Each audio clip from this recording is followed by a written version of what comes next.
Beleza, galera? Então vamos dar continuidade, né? Então a recombinação ocorre aí, ela pode surgir como mecanismo para reparos de quebras, enfim, quando ocorre dano no material genético, tá? E ela é responsável também em aumentar a variabilidade genética, tá? Então aqui a gente tem alguns exemplos, né, a nível molecular, tá? Quando ocorre, por exemplo, essa translocação gênica, então imagine aqui, ó, a gente tem o genezinho BRCA2, aquele gene que eu falei no início da aula, responsável aí também pelo desenvolvimento do câncer de mama, tá?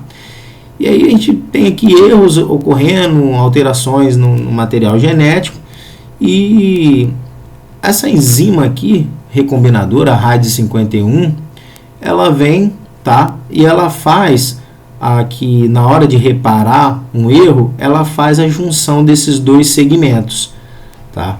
Quando ela promove essa junção, então, quando o material genético vai fazer a duplicação, a recombinação dessa parte, esse gene ele pode estar suscetível a vir a ser expresso, tá? Então, mesmo esse processo, ele pode levar à expressão de genes que estavam silenciados, tá? Então, esses erros, eles, no momento que a célula vai reparar eles podem tirar esses elementos que estão ali silenciados e colocar ele em regiões onde eles podem estar sendo expressos, gerando aí suas proteínas e gerando as alterações de acordo com cada tipo de gene aí associado, tá? Então, as translocações cromossômicas, elas ocorrem nesse momento, tá? E com isso a gente tem um fenômeno chamado de perda da heterozigose. Então aqui mais uma vez a gente está vendo aqui a fita dupla, tá? Então o DNA, pessoal, como mostrei que a gente tem 90% dele estrutural, a gente tem regiões dentro desse material genético. Esse material genético, quando ele é transcrito formando um pré-RNA. Esse pré-RNA, ele vai sofrer aqui um processo, tá, de controle pós-transcricional. Então, um material genético, a gente tem regiões, vou mostrar aqui para vocês. Essas regiões, elas são formadas, ou melhor dizer, imagine que um gene está contido em toda essa região aqui que vocês estão vendo. Dentro dessa região onde que vai ser retirado esse gene, nós temos regiões que são chamadas de introns, tá? E regiões que são chamadas de exons.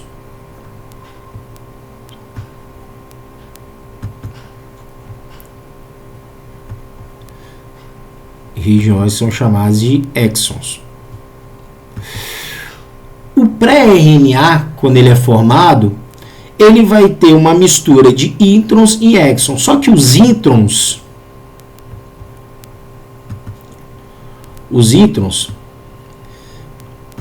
eles não codificam proteínas. Enquanto os exons, dentro dos exons, nós temos as regiões codificantes, tá? Então a RNA polimerase, normalmente, ela vai iniciar a transcrição gênica numa região que a gente chama de região Tata Box. Só um momento, meninos. Tá? Que região é essa no material genético? Tata Box. Essa região aqui é uma região onde que a gente tem uma sequência de timina e adenina, tá? Que é mais fácil dos elementos que vão iniciar a transcrição gênica ocorrer aqui, tá? Então a gente tem a participação de inúmeras enzimas, tá? Que vão descondensar esse cromossomo, etc., permitindo a maquinária de transcrição alcançar então uma região aqui da fita dupla de DNA. Então esse pré-RNA, quando ele for formado, ele vai formar com a presença dos introns e dos exons. Só que a célula precisa retirar esses introns, tá? Para a gente ter o que a gente chama de RNA, tá? Para a gente ter o que a gente chama aqui de RNA maduro. Somente o RNA, quando ele estiver maduro, ele vai ter a capacidade de migrar até um ribossomo para poder terminar a síntese proteica. E aí a gente tem um conjunto, pessoal, bem interessante de enzimas, são chamadas de pequenos RNAs nucleares, ou pequenos RNAs nucleares. E esses pequenos RNAs nucleares, eles vão ser responsáveis em realizar uma atividade chamada de splicing. E o que seria esse splice? O splice seria a retirada dos introns do pré-RNA. Então, os RNAs nucleares, os pequenos RNAs nucleares, eles tiram os introns de um segmento, tá? Para formar aqui um RNA maduro. Só que o RNA maduro, depois que tirou os introns, ele está pronto? Não, ele vai sofrer 2 processos enzimáticos ainda até estar completamente maduro, tá? Então a gente vai ver isso aqui.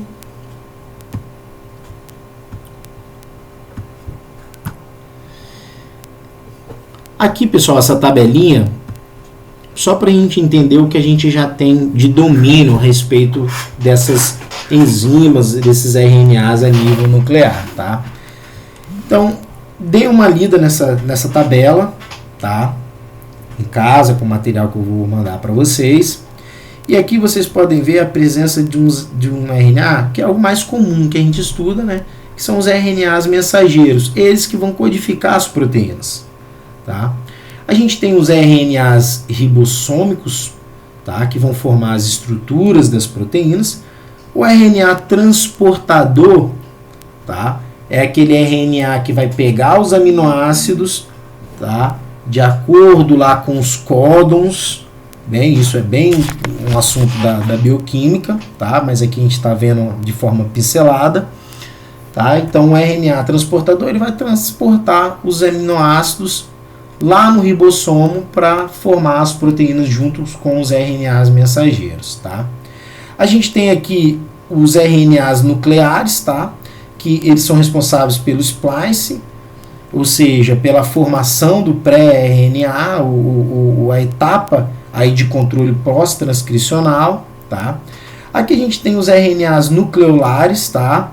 Eles são utilizados para processar e para controlar, eles participam da formação dos RNAs ribossomais, tá? A gente tem uma série de outros RNAs aqui que tem umas funções, a gente não precisa entrar em muitos detalhes, tá? A gente tem um RNA chamado de RNA de interferência, tá? Que eles desligam a expressão de genes, tá? Pela degradação de RNAs, e a gente utiliza eles também como uma ferramenta lá no laboratório. Tudo bem? A gente tem uma série de RNAs não codificantes, tá? Que eles participam de diversos processos celulares, síntese dos telômeros, tudo bem? E a gente tem aqui uma família de RNAs que ultimamente existe um foco muito grande de pesquisa sobre elas, que é chamado de microRNA. São pequenos RNAs, tá? E esses RNAs, eles fazem uma regulação pós-transcricional do RNA. Então, acredita-se que para cada RNA existe um microRNA que vai desativar esse RNA. Então, como assim, professor? Que agora você me confundiu, né? Falei, do jeito que eu falei, até eu me confundi. Então, olha só. Imagine que eu tenho aqui o RNA mensageiro formado maduro. Só que o corpo pode utilizar de ferramentas para poder eliminar esse RNA. Tá? Então a gente tem estudado isso e visto que esses microRNAs têm um papel fisiológico muito grande, às vezes até na participação de algumas doenças. Porque esses microRNAs, tá? Esses microRNAs, eles têm a capacidade, tá? Ó, desenho aqui de uma cor que não apareceu muito bem, desculpa. Tá? Eles têm a capacidade de quê?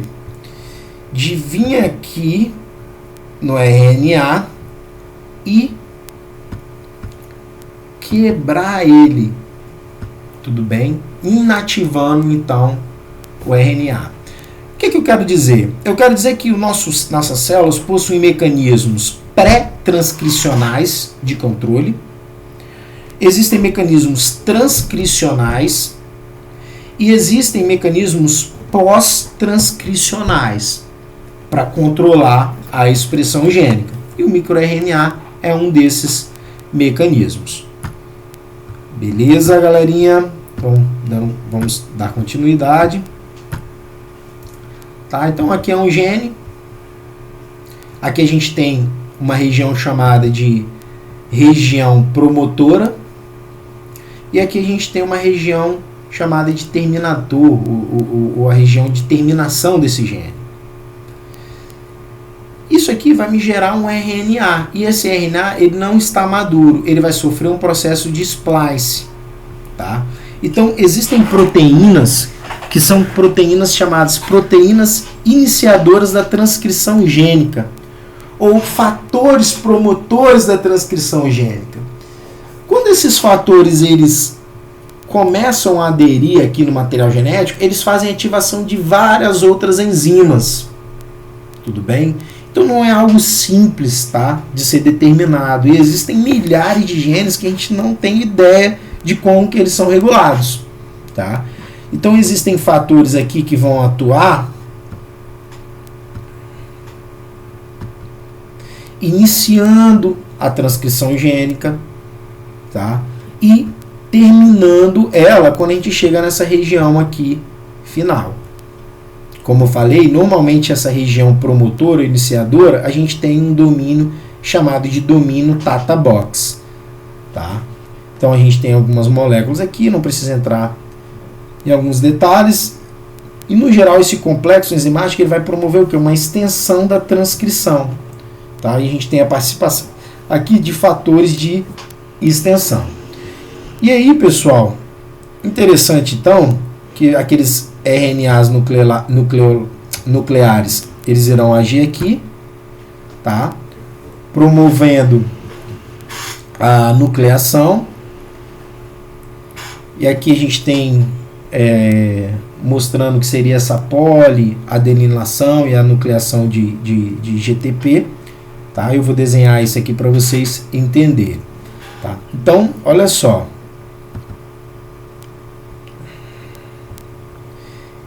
Imagine, pessoal, que essa linha que eu vou desenhar para vocês agora seja um RNA, como vocês estão vendo aqui. Ó. E ele já sofreu o processo de splicing, ou seja, aqui dentro eu só tenho o que vai ser realmente traduzido em proteínas. Só que esse RNA, para estar maduro e para ele ser levado até os ribossomos, ele tem que sofrer uma maduração final. Essa maduração final vai ser através de dois processos enzimáticos.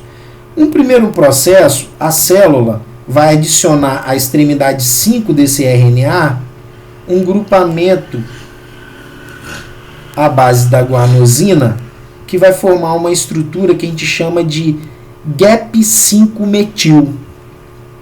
Então, o GAP5-metil na extremidade 5 vai ser adicionado, tá?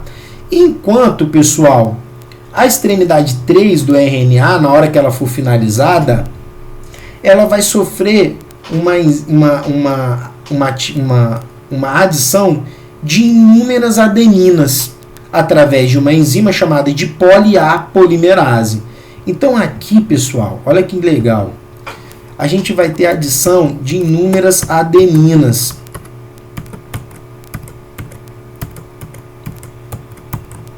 Na extremidade 3. Para que isso, professor? Todo aminoácido, quando ele vai começar a sua síntese nos ribossomos, as moléculas ali presentes precisam identificar onde que é o início e onde que é o final. Então, imagine, pessoal, que se não tivesse esse controle, como que esses componentes iriam identificar onde está iniciando, onde que está terminando aquele RNA mensageiro. E o gap metil 5, ele se liga a estruturas, tá, que vão fazer aquele transporte mediado do RNA mensageiro para fora do núcleo celular. Tá? Então a gente tem aqui a participação de fosfatase, da guanililtransferase, das metiltransferases, tá? E a gente tem umas proteínas que vão inicializar essa formação desse gap, que eu falo como se fosse uma cabeça do RNA aqui para identificar ele. Beleza, galera? Então aqui a gente tem o RNA maduro com a presença do 5-metil gap, ou gap 5-metil, e a poliadenilinação. Interessante, pessoal, que toda proteína, quando ela é formada, tá? A gente tem um segmento aqui, que é um códon, beleza? Não é tema da nossa aula, tá? A gente está vendo a parte molecular, essa parte de síntese é da bioquímica, tudo bem? Mas esse primeiro segmento do RNA, o códon dele, o que é o códon? Vou até desenhar para a gente não ficar em Nárnia. Ó, o códon é uma sequência que contém 3 segmentos de nucleotídeo. Tá? Então vou botar aqui um segmento A, T, T, G. Ele forma uma trinca, um códon, e esse códon aqui, ele vai ser responsável em sintetizar o primeiro aminoácido para formar a proteína. Que aí o RNA transportador vem, carrega um aminoácido que vai se acoplar aqui nesse códon e assim ocorre de maneira sucessiva, formando então a proteína. Tá? A primeira proteína, o primeiro aminoácido, sempre a ser adicionado aqui, tá? O primeiro aminoácido de uma proteína, normalmente, tá? Na maioria das vezes, é uma metionina. Então, quando o ribossomo está iniciando sua síntese proteica, ele identifica o gap 5-metil, posteriormente ele vai identificar um códon, e esse códon é conservado, existem alguns códons que formam a metionina, ou que se ligam à metionina, tá? E normalmente a gente vai ter a metionina como o primeiro aminoácido. Então ele vai vindo aqui sintetizando, adicionando aminoácidos, até ele se deparar com essa estrutura aqui. Quando ele se depara nessa estrutura, ele sabe que é o término da tradução dessa proteína. Beleza, galerinha? Qualquer coisa estou disponível, tá? Então aqui é a atividade do splice, tá? Esses pequenos RNAs vão se ligar aqui nos ítrons, tirando essa sequência de ítrons, tá? E a gente tem essas enzimas, estão chamadas de U1, U2, U4, U5, U6, tá? Que eles tiram os ítrons e depois eles formam um complexo de junções de exon. Então eles pegam os exons e juntam, formando uma única estrutura, tá? Então destrói, a gente tem aqui uma sequência aqui em azulzinho de exon, e essa sequência verdinha aqui é um ítron. Então esses RNAs nucleares, eles promovem essa dobra, tiram um ítron e depois a gente vai ter aqui, ó que legal, pessoal. O RNA formado, tá? Sua estrutura 5, a sua extremidade 5, sua extremidade 3, tá? E aqui depois ele vai sofrer aquela maturação final.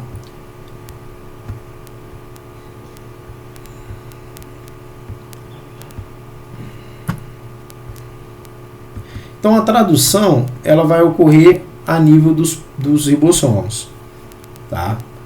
A gente tem o RNA mensageiro passando entre as subunidades ribossômicas e o RNA transportador, são esses aqui que vocês estão vendo, eles estão carregando o quê? Carregando os aminoácidos, e depois esses aminoácidos, esses aminoácidos eles vão ser colocados em séries aqui, formando a proteína, tá? Lembrando que a primeira é a metionina, o aminoácido. Então, vai vir aqui, vai sendo lido, tá? E a gente vai formar aqui, imagine que isso é uma sequência de proteína, vai sair aqui no final. Por quê? A gente tem o códon passando aqui pelo RNA mensageiro, o RNA transportador identifica esse códon, vai ligando esses aminoácidos através da ligação peptídica. A gente tem umas outras enzimas que participam aqui, tá? A gente tem enzimas que participam, que são chamados fatores de tradução. Só que para ocorrer, pessoal, esse alongamento aqui, a gente tem que ter fatores de alongamento da tradução gênica. Tudo bem, meninos? E a gente tem a subunidade maior que vai catalisar as ligações peptídicas, tá? Formando a proteína, tá? E a subunidade menor, ela é responsável em fazer o pareamento entre os RNAs mensageiros e os aminoácidos. Tudo bem? A gente vai ter uma estrutura aqui, tá? Que vai ser responsável em catalisar essa ligação peptídica. Beleza, galera? Então, a ribosina aqui é um RNA que está aqui dentro aqui dessa macroestrutura do ribossomo, tá? Que tem uma atividade catalítica e provavelmente ela está relacionada aí à fusão de estruturas, a síntese de estruturas, principalmente aqui também da ligação peptídica. Tudo bem, galera? Então, o ribossomo, subunidade maior, subunidade menor, tá? A subunidade menor vai ser responsável em parear esses aminoácidos, enquanto a subunidade maior vai ser responsável pela catálise, ou seja, pela junção desses aminoácidos para formar então a proteína. E aqui que entra aquela história das chaperonas ou das heat shock protein, né? Porque existem, a partir desse momento que a proteína está sendo formada aqui, ela já começa a sofrer as suas interações, tá? E as suas interações, no final, a gente vai ter o que, pessoal? A gente vai ter a formação da sua estrutura terciária, que eu sempre desenho esse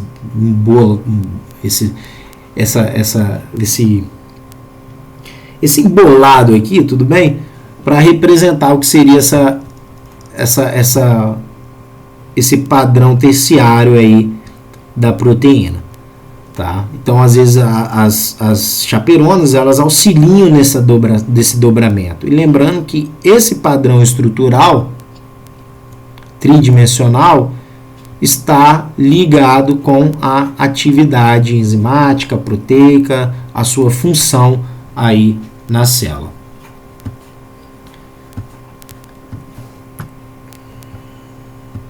Aqui seria a estrutura de um RNA transportador.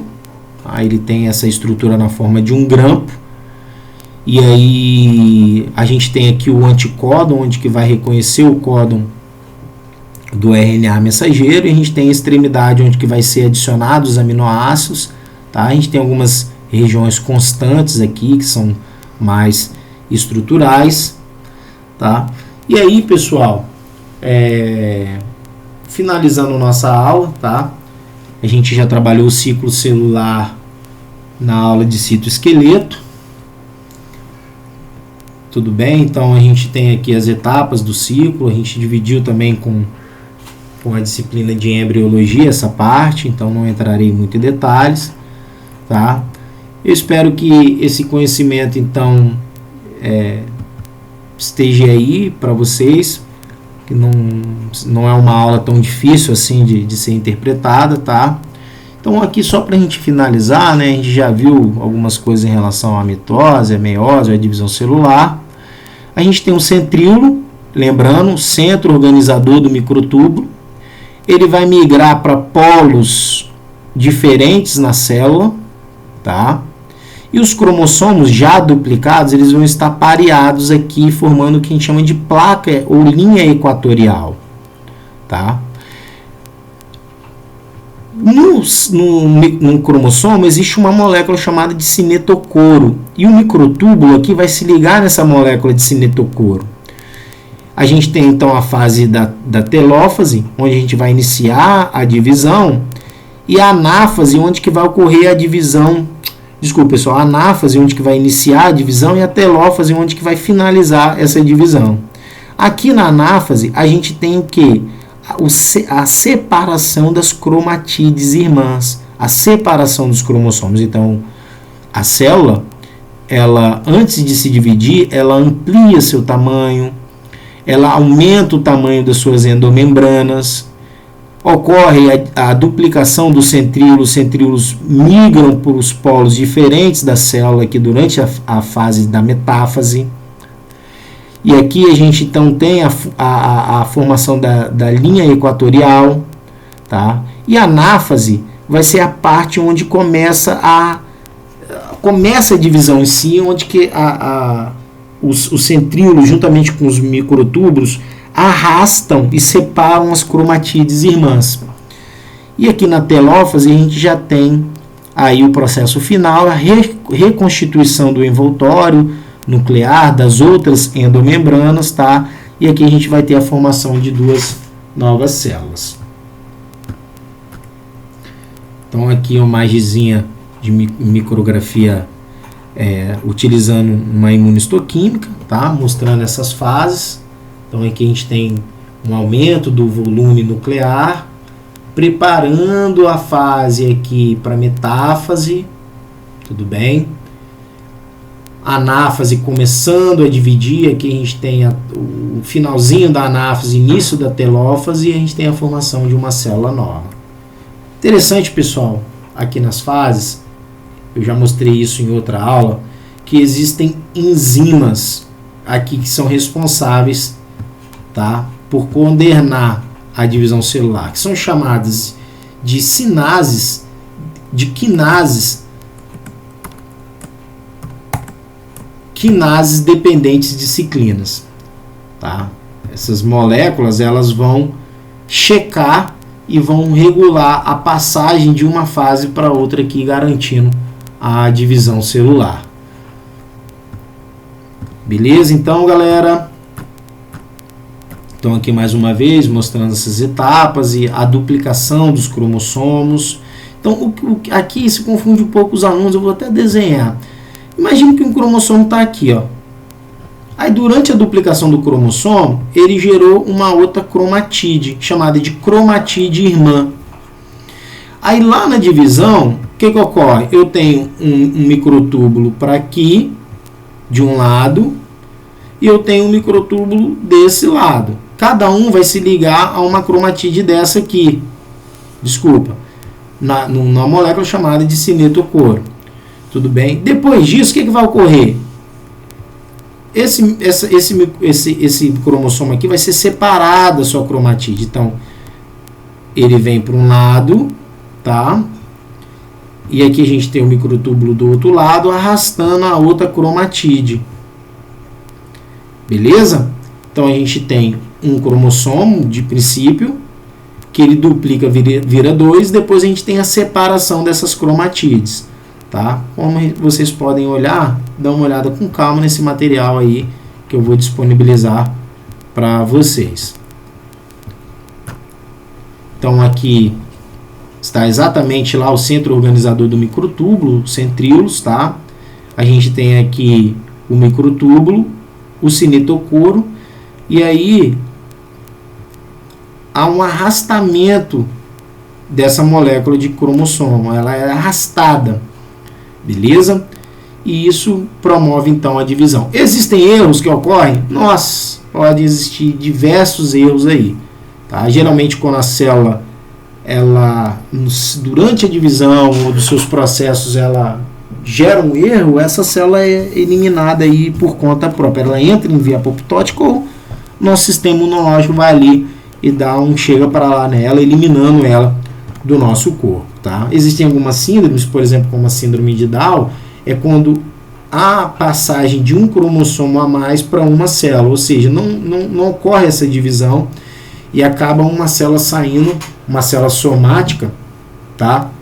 Saindo com um cromossomo a mais, tá? Existem inúmeras anomalias que podem ocorrer, e aqui, pessoal, a apoptose, a gente tem uma imunistoquímica aqui mostrando uma célula entrando em apoptose.